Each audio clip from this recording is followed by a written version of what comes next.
What's up, family? What's up? What's up? What's up? Peace world. This right here is the Master G. You are now in the throes of the Sugarhill Gang Podcast, and I am joined by my brothers in the struggle and my people in the streets, my main mans, my pots and pans, my diggy diggy. What up, hen dog? What up, dig? What's up, baby? What's up, world? Yeah. Good. They can't move the world. We can't do it without my boss. My boss calls my boss. What's up, T Dynasty? Shut up and listen. Pay attention. Pay attention. Pay attention. What up, T? Hey, fam. That's all right. And ladies and gentlemen, this is UK is y'all know the UK is our sister country now. You know that. We spend so much time in the UK, man. And ladies and gentlemen, we got a brother right now. We got yes, it is our second home. We got a brother on the show today. Roni Size, baby. What's up, baby? Give it up for him. Give it up for Roni. Yeah. Ronnie. It's great. What's up, man? Great to be a part of this podcast. Great to be here, and great to be able to share some knowledge and let's talk about some history and talk about current events and let's politics. That's what we're about. And like I said, lovely. First time I've met you guys properly, but I feel like I've known you all my life. Right. So, that's what I was saying. We that's why I made sure when I was getting into it, I want people to understand how important the UK is to us, man. We live in the summertime, we live in London and we work everywhere, man. We're Newcastle and Bristol is like that's your home base is Bristol. And Bristol is a major love for us, man, over the decades, man. So much love has been shown to us in Bristol. There was a time that we were at war with the factions that were kind of dealing with our stuff.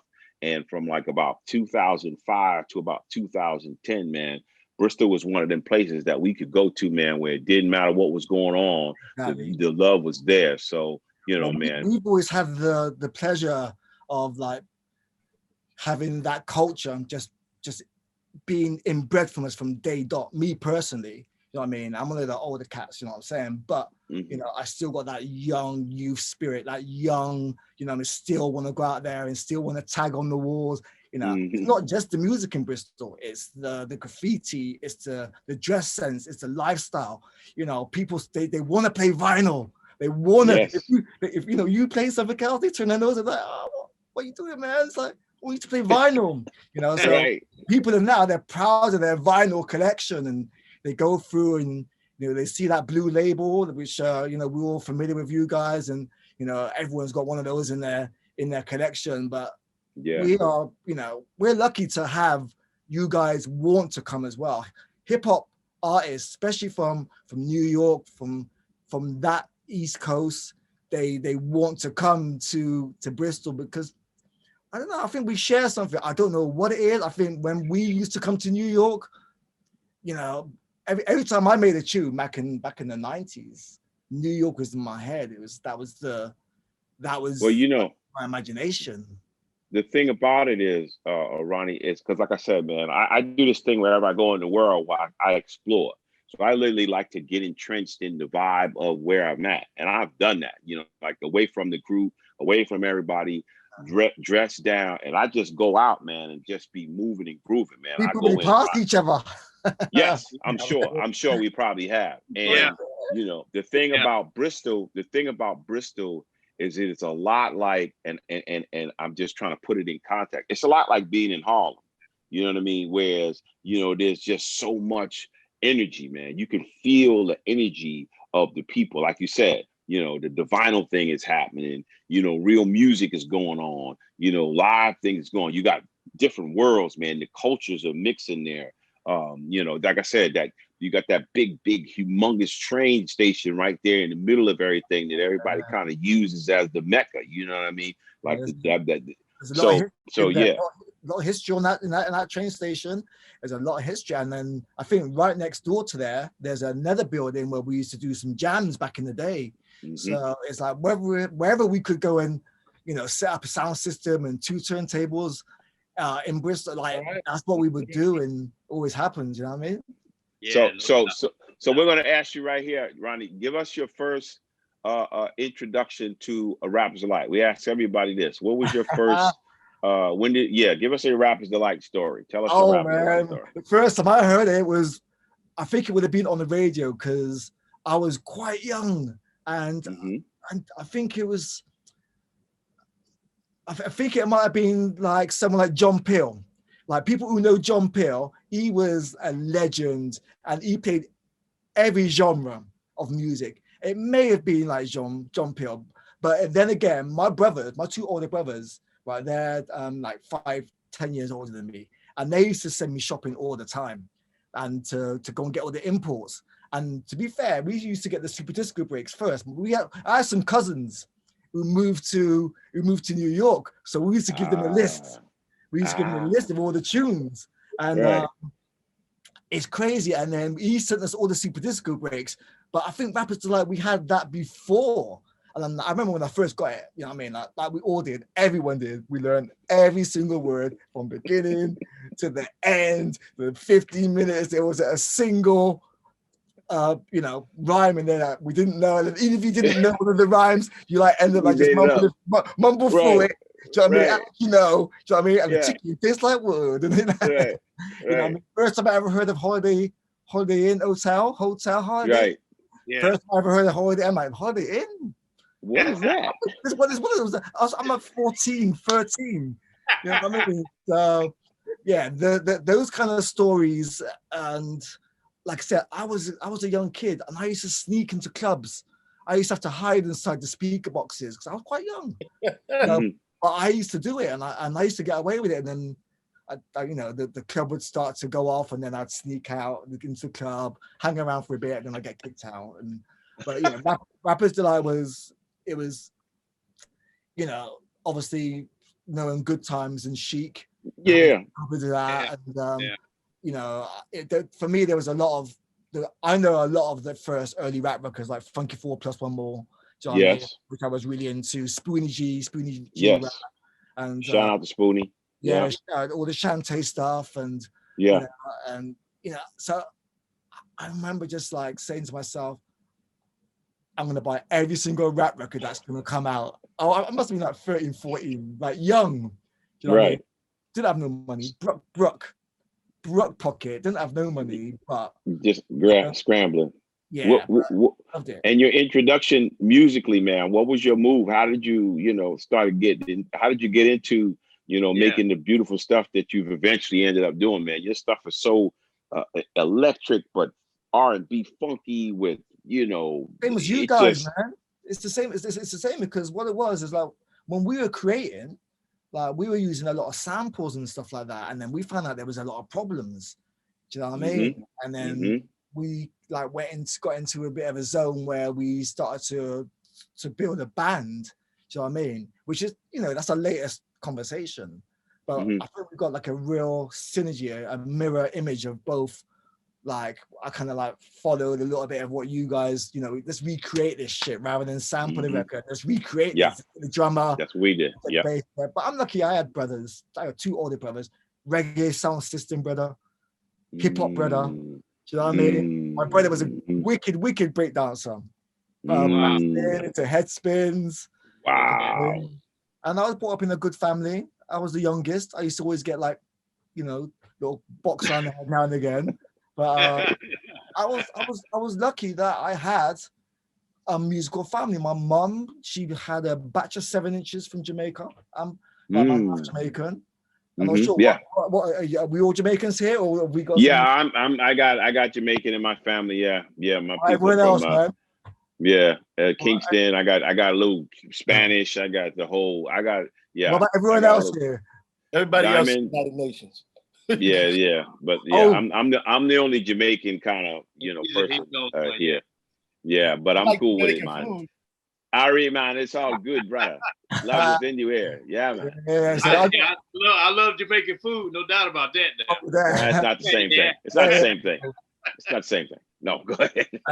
But I'm lucky to be brought up around that family, and then like I said, they just used to send me to the shop. We just used to just make lists of records, and there was nothing else for us to do apart from music. I just knew that I wanted to do music, and that was that. And it was just finding some way of being able to do it. And then the first musical instrument I learned to play was turntable. Do you know what I mean? Is that right? Little realistic or Gemini mixer. Realistic. Oh, you know, Lord. Remember the realistic? You had to do the transform with the little like wow realistic mixer. He said a Gemini mixer, y'all. He said a Gemini mixer. Remember that first Gemini? My God. You know, and it's like having that one deck of one mixer and those records, and that's it. And you just learn how to just scratch, learn that. Then we just bought a sampler. When did the production start?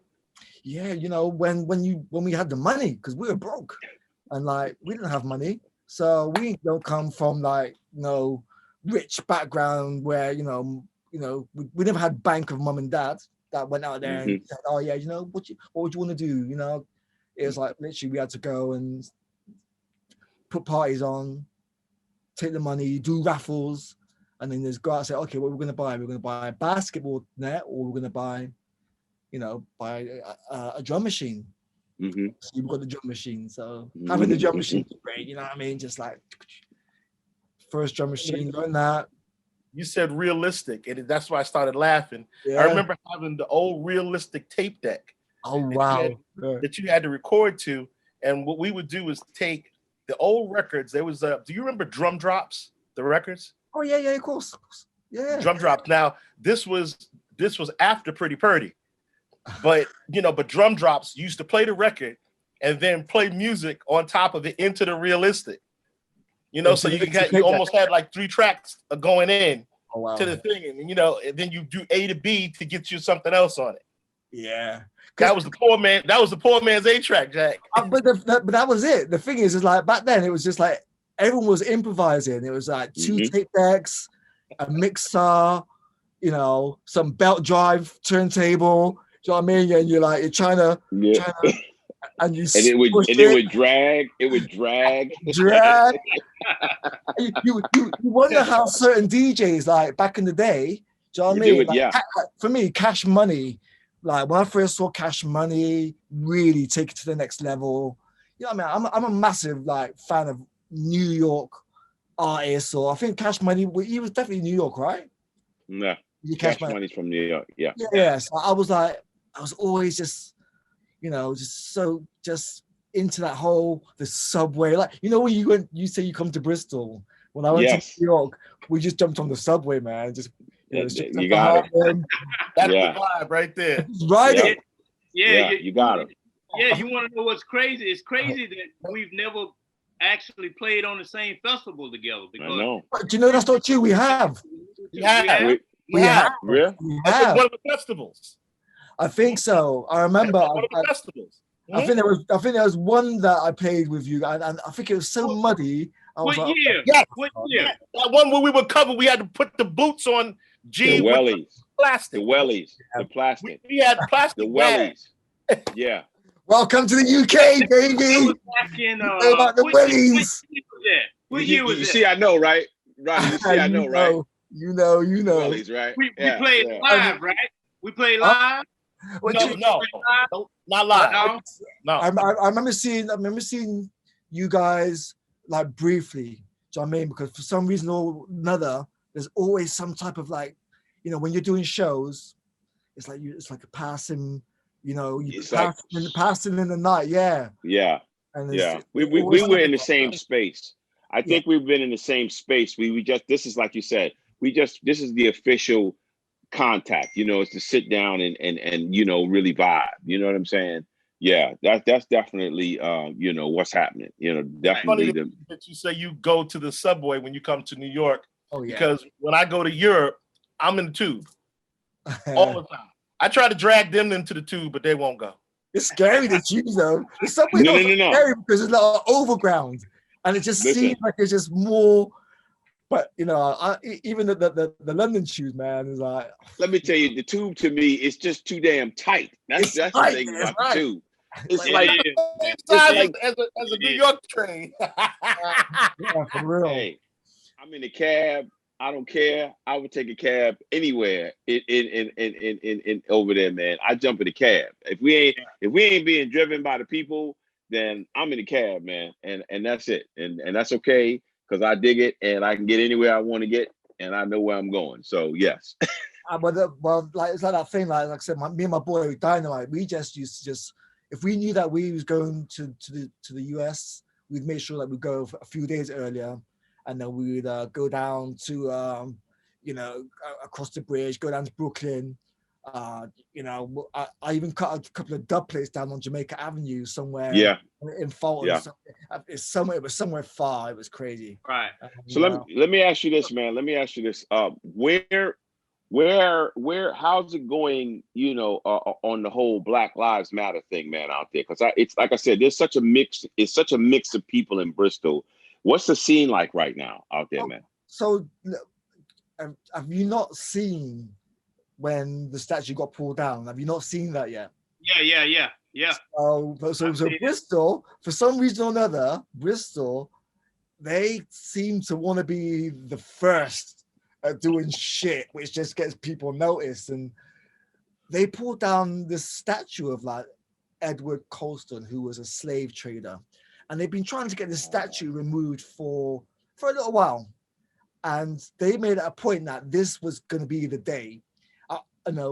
Word through the grapevine, it was kind of pre-planned. They undid the nuts already. So when they pulled it, it was going to come down a bit easier, but still the same. I was there when it happened. I went down there. The energy was incredible. It was right at the beginning of COVID as well. But so many people come out was kind of crazy. And we will never really understand, right, compared to being in America. I remember one time my friends got arrested for jaywalking, right, by two big American cops. They thought they could talk back to them, right? And that's when I learned, you know what? We got it easy compared to what's going on in America. And America's a big place as well. And trust me, it's like New York is bigger than England, for crying out loud. New York is bigger than England, we're just a little tiny place. But your police and your enforcement is different. It's different. It's like army. Do you know what I mean? It's like different. It's like, honestly, when I'm there, I'm on my best behavior. I got my visa. I'm going through. I'm walking. I'm yes, sir. No, sir. Anything you like, sir. Yes, I'll bend over, sir. Do you know what I mean? I'm not going to argue with them. You know what I mean? I'm like, I've been to the US a lot, and I love it. But I honestly, going through customs is probably one of the scariest things I've ever done. Like, I was going to ask you that. Going through customs in the US, I always try to go via Canada. It's a little bit easier. Come through, come through Boston, which is a little bit easier. Oh, okay. Which is interesting because we going through us coming into the UK. We always. It's funny too. This is something that we every time we go through Heathrow, right? We get to Heathrow. Okay, so of course it's a group of us. You know what I mean? And we look like a band or whatever. So we get there, and the first thing that's we get there, we start talking. They say, "Okay, what are you guys doing here?" "Oh, we're a band." "Okay, well, do you have a permit?" That's the first thing they want to know. Do you got a permit? Yeah. Then it's like, well, and then of course, Han is our guy. He's our point guy. He's like, and Han will pull out the paperwork, and they'll be like, "Okay, you guys go over there, and we call this thing the playpen." So that area where you gotta sit. So, I know it. Right. Put your phones away.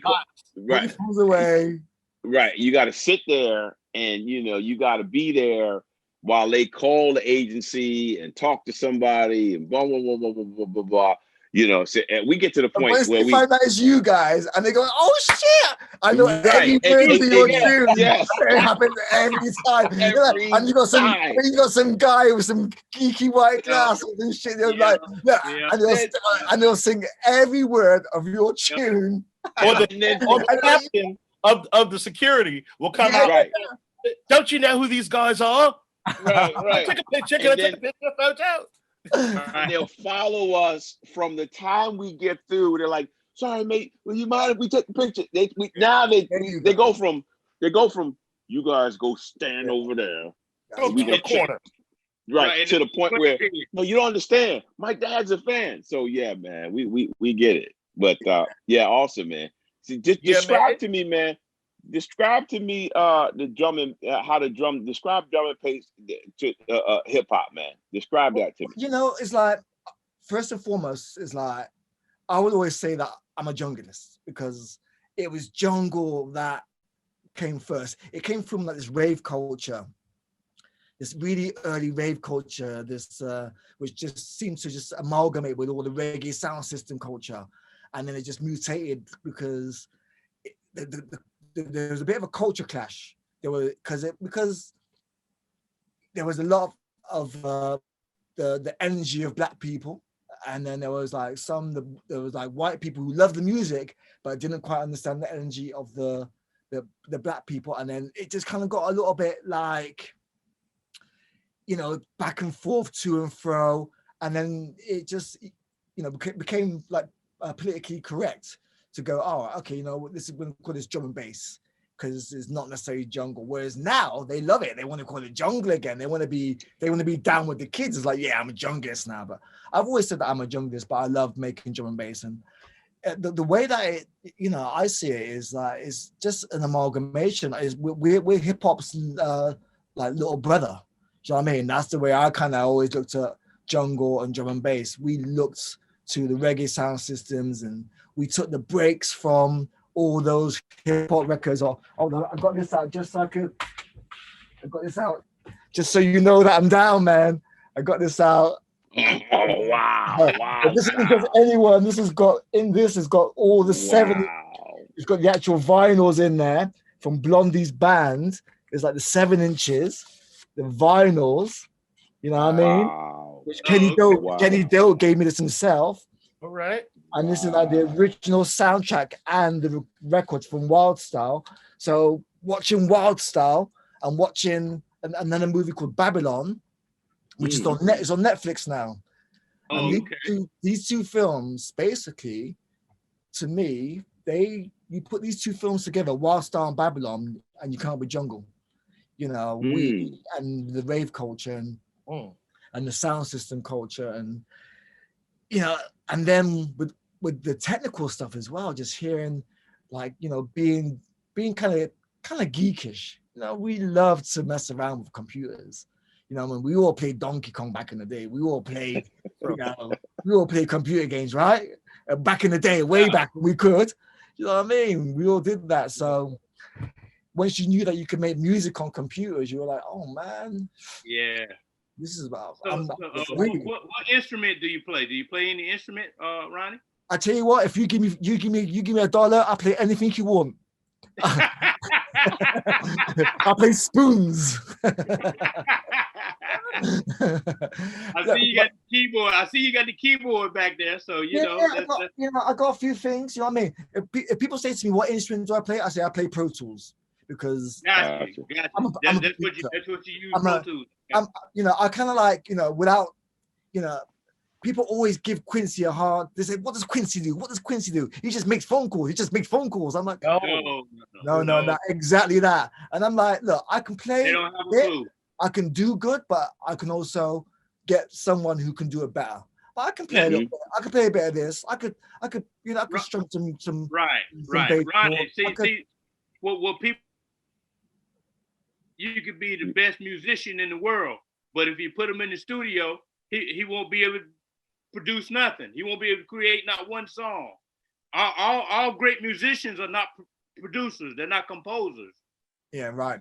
Exactly. I know some amazing, you know, like performers, but they, you know, they're still working behind bars and clubs and stuff like that. So, but I Right. like to bring people together. I feel like I can bring out the best in someone, and I can also, if I need to sit down, I can do bits.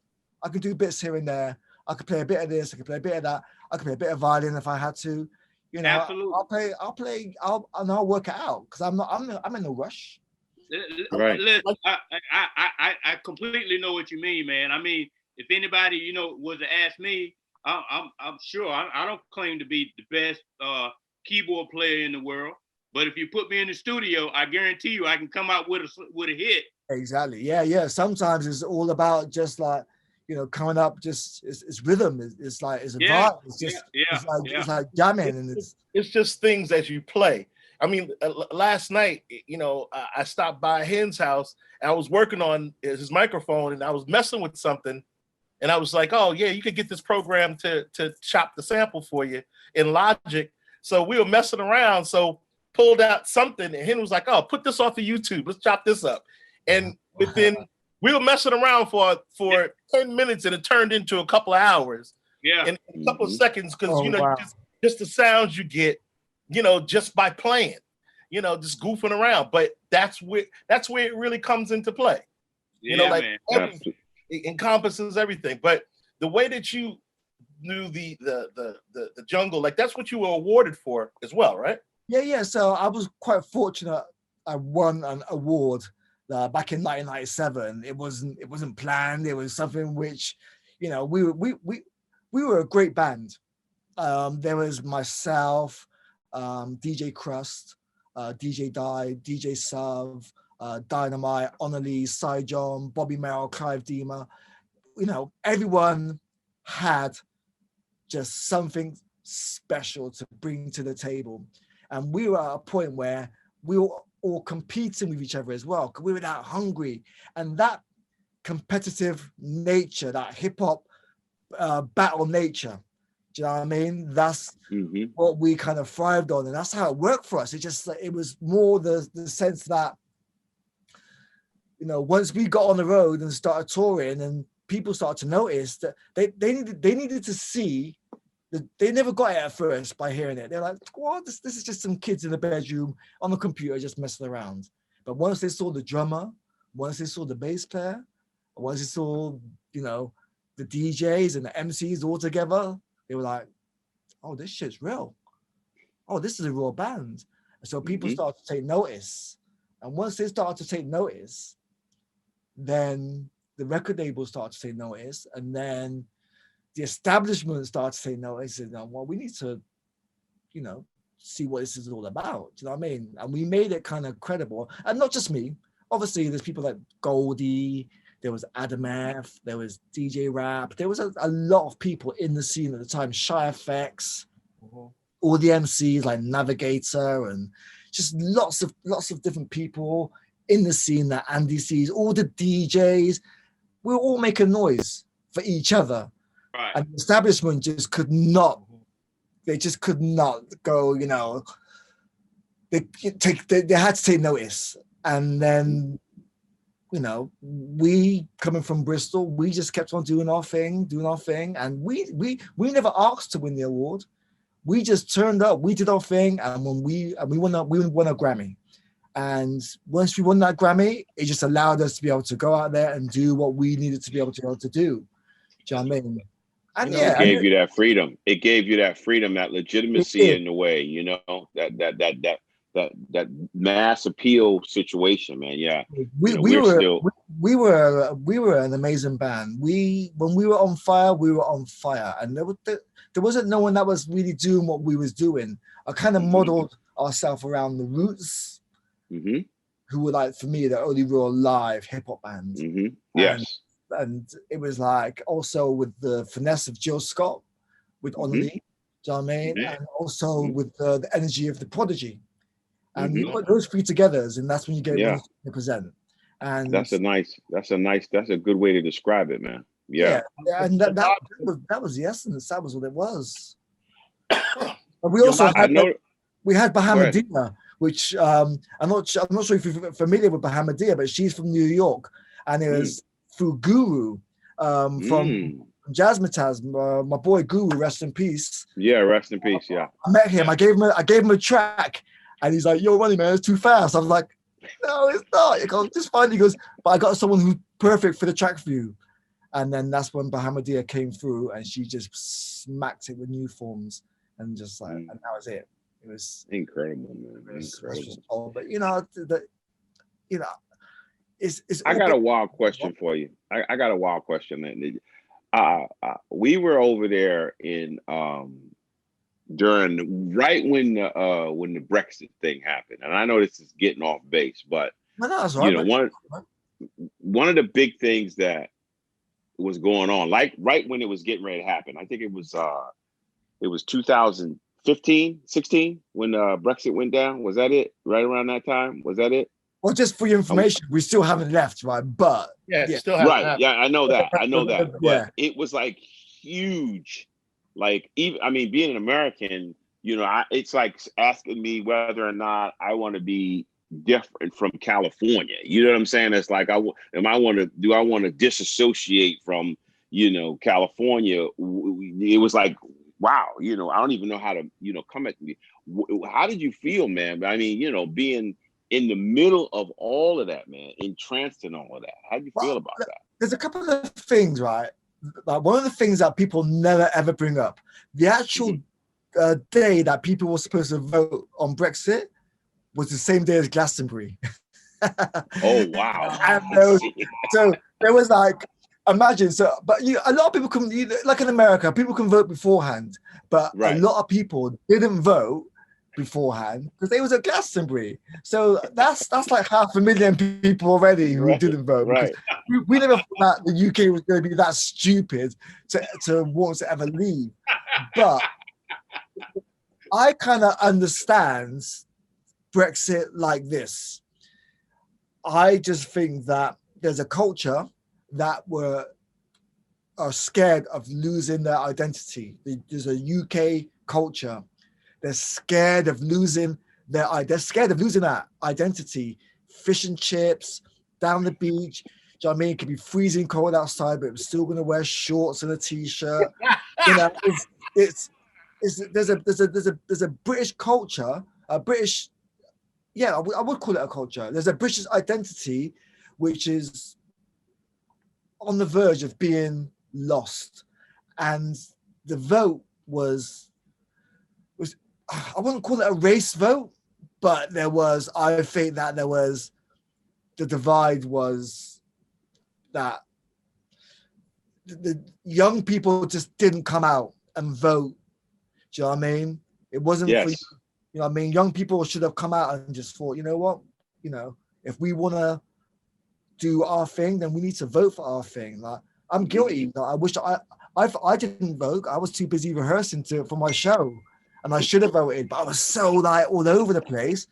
I thought my brother had it. I thought like, no, don't worry. Until I woke up. I woke up in the morning. That's how we got Trump. And I heard that we lost. And I was like, oh shit. Exactly. And I felt guilty. I thought, oh no, I felt really bad. I'm like, oh no, what have I done? Yes. Don't feel bad. That's how America got Trump. I was just diamond. That's why it came to me. Just sitting here vibing with you right now, you know, and then thinking about everything we got going on right now. Because I mean, I'm sure you've been paying attention to what's going on with our presidential situation, you know, and it really put me in the mindset. This whole thing really put me in the mindset of when we were in the UK, and it was the beginning of that Brexit thing. And like I said, it was 2015, 16. I remember very clearly because we would just had got back out on the road full time, and we spent like 20 boys still kicking it. Thank God. You know what I mean? Yeah. We've been, you know, COVID. We were on the road full time until March of this year. Yeah. You know, from 16 till literally March of this year, worldwide. So that's what I'm saying. So then this whole thing started happening with Trump and the whole 9 yards. And I remember, like I said, how crazy it was in the UK with the Brexit thing. And that's why I said that, D, because it really reminds me of what's going on with the country now. It's slightly different because like our thing is still politics. Mm-hmm. Your thing is entertainment. That's the way I look at it. You know what I mean? Okay. It's like we still got politicians who are like, and it's theatre. It's like right. What's going on in UK is, for me, it's just theatre.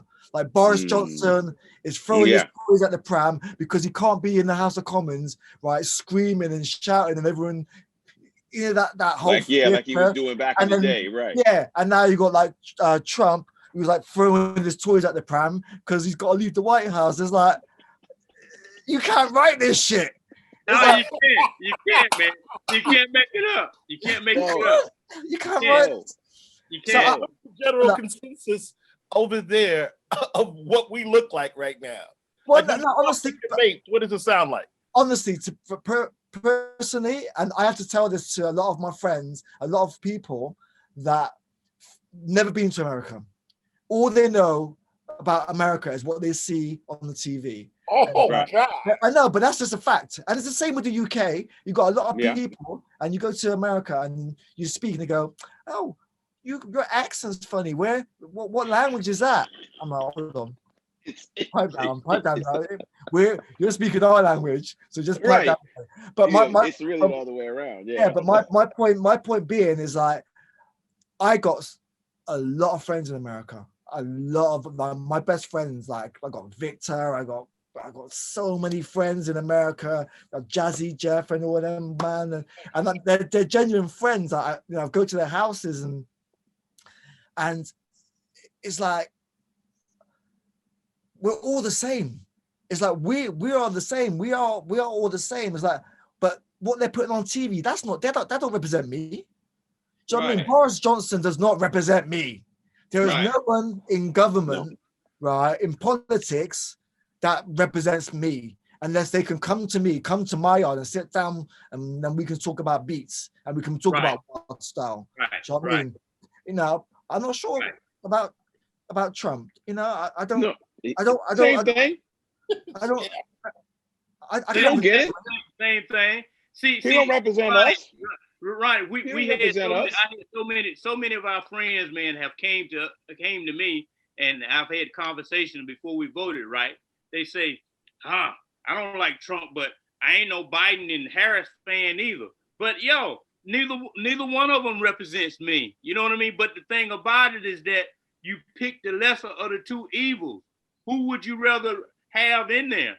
You got somebody who's trying to destroy us, rather than somebody at least gonna, move things in a positive direction. Well, I heard that I've been using this phrase a lot lately because I have a lot of people who want to talk, but they don't want to listen. And I haven't got the energy to nowadays, just like try to talk to people who don't want to listen. So I just say to them, look, just concentrate on the A, B, and C, and the small print will take care of itself.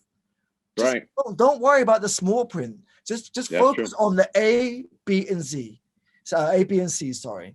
And it's like, look at the policies. There might be something in one of their policies that we might like. There was some stuff that I liked that Boris had, but I liked some stuff that as well that like that Labour had. But I was like, but they don't represent me.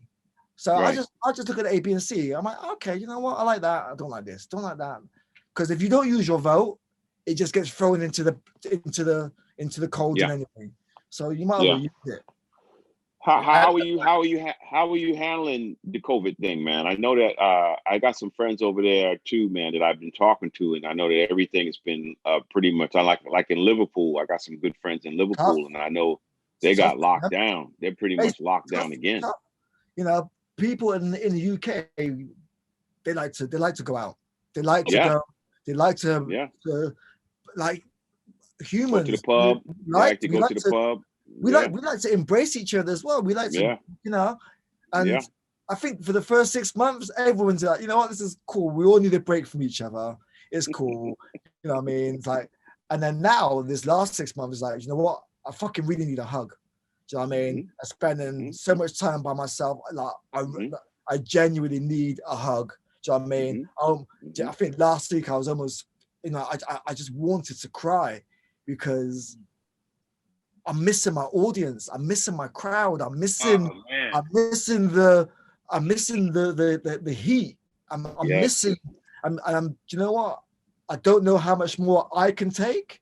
So imagine what the youth and my kids and the kids are going through. Do you know what I mean? So we got now this. I wish I could do something. Do you know what I mean? I wish there was something I could do.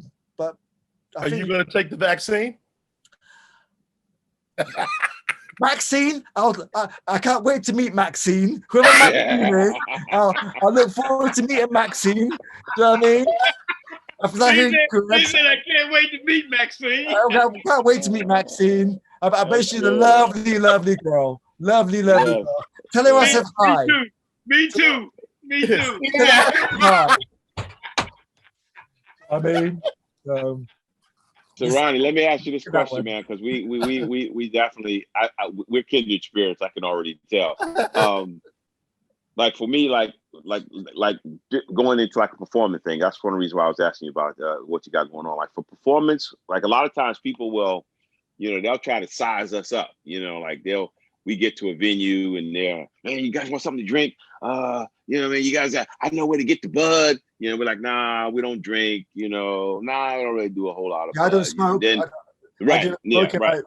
So all that shit, I'm like, right. Then we get to the dressing room and they'll come in the dressing room and they're like, there's no girls all over the place. It's really mellow in there. It's quiet. We got the vibe. Hen come in with the sage, you know what I mean, to get the evil spirits out the room. Drinking tea, he comes in. Right, we drink, they're expecting champagne, he's got tea.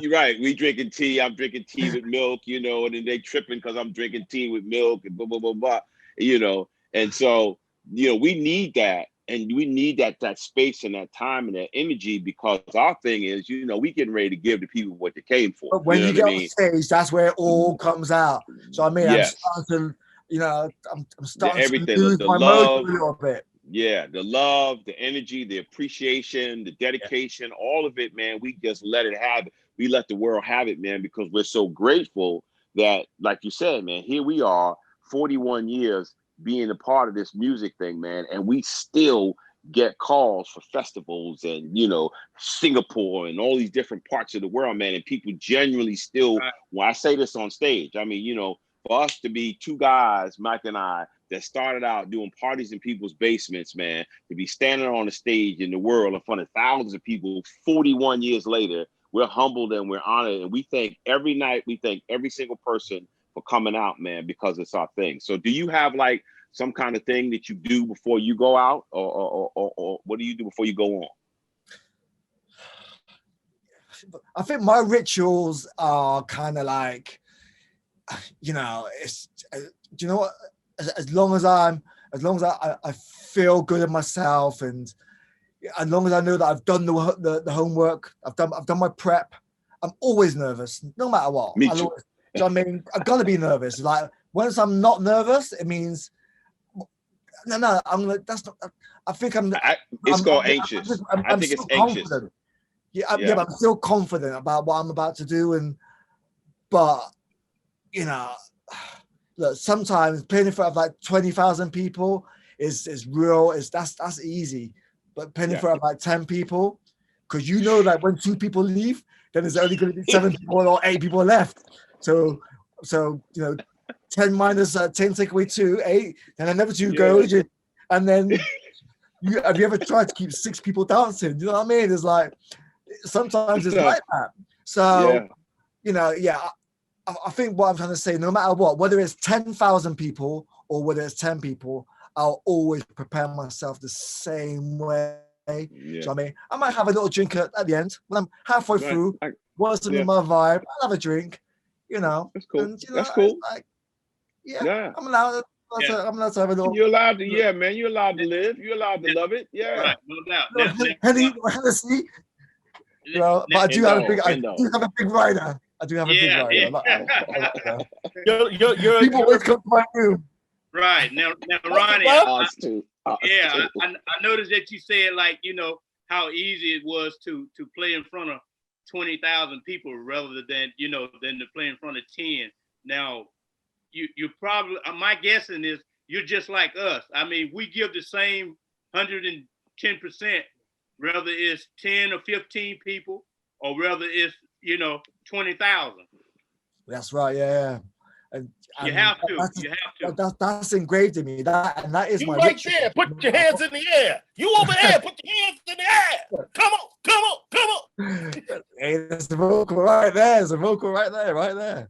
You know, let me ask you guys. Let me ask you some questions. I was going to say that. Yeah. This is your chance now. This is your time. Yeah. Turn the table. So you're saying 41 years in the game.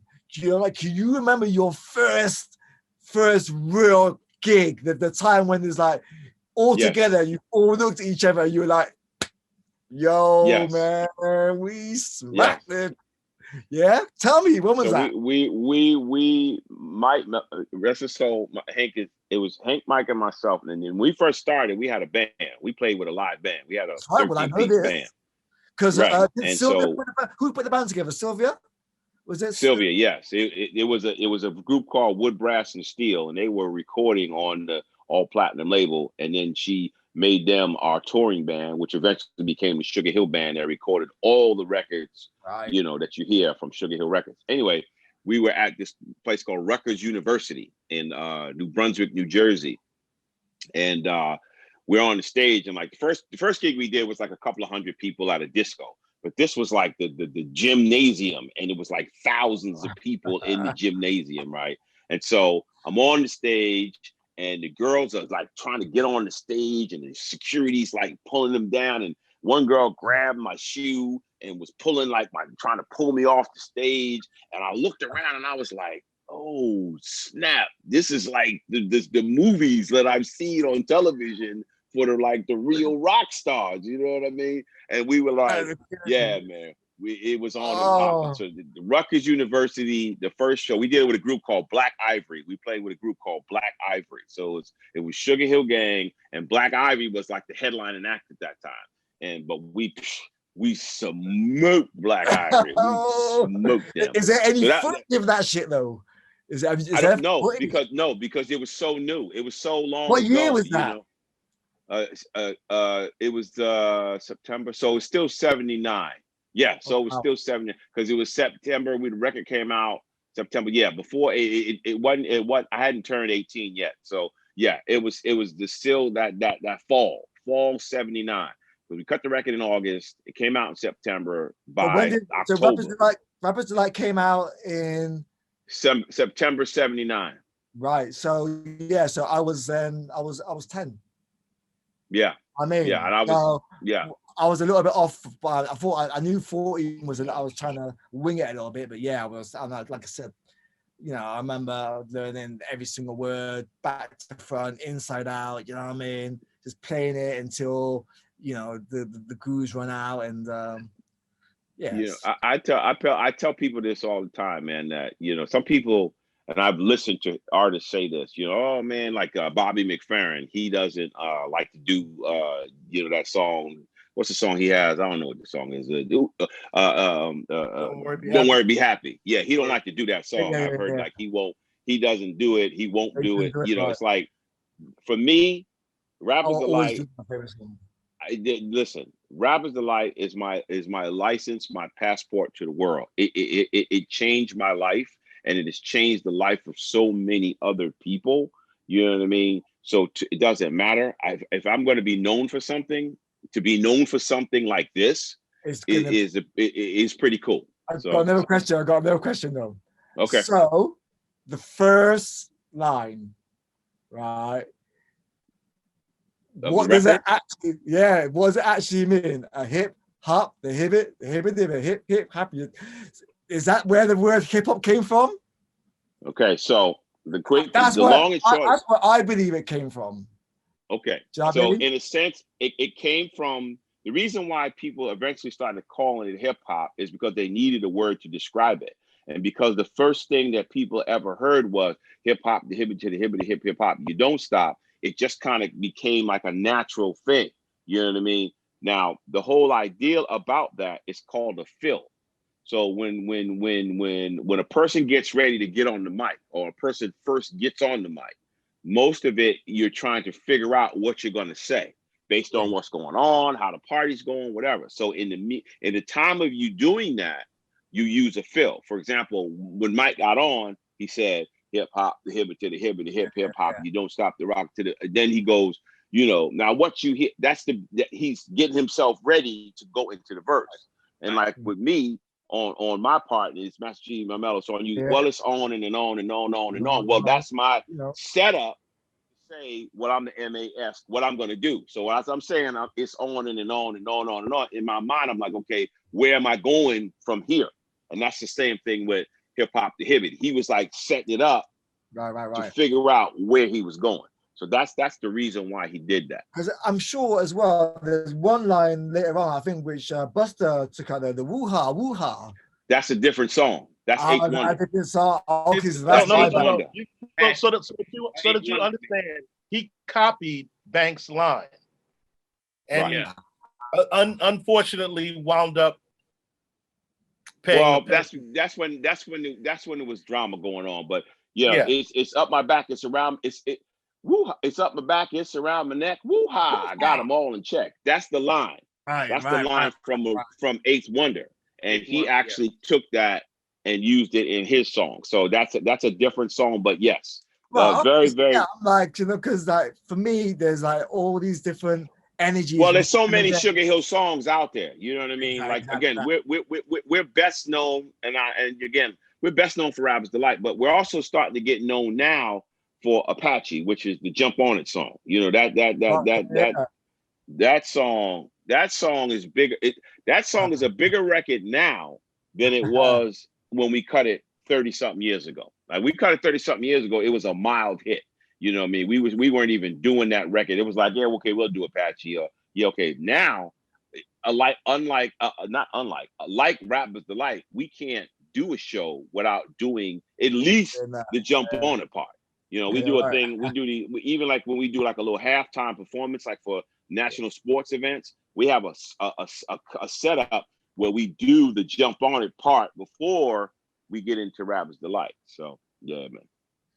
I would love to see some really vintage footage. Like for me, I always took a camera with me everywhere I went. So I've got all this footage, which I can't wait to put together. But one day I would love to see. I'm sure that you guys must have some vintage footage on high-8 cameras.